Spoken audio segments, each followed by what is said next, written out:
B Tech ছাত্রের অস্বাভাবিক মৃত্যুর ঘটনায় উত্তাল দুর্গাপুরের ন্যাশনাল ইনস্টিটিউট অফ টেকনোলজি।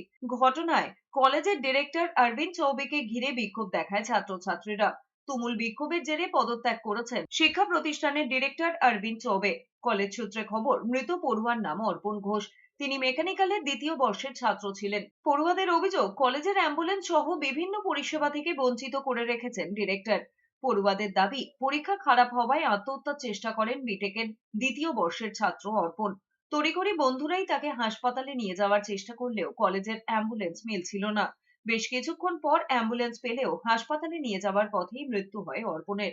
পড়ুয়াদের দাবি, ঠিক সময় অ্যাম্বুলেন্স পেলে হয়তো বাঁচানো যেত অর্পণকে। এই ঘটনায় ম্যানেজমেন্টের বিরুদ্ধে ক্ষোভ উগরে দিয়েছেন পড়ুয়ারা।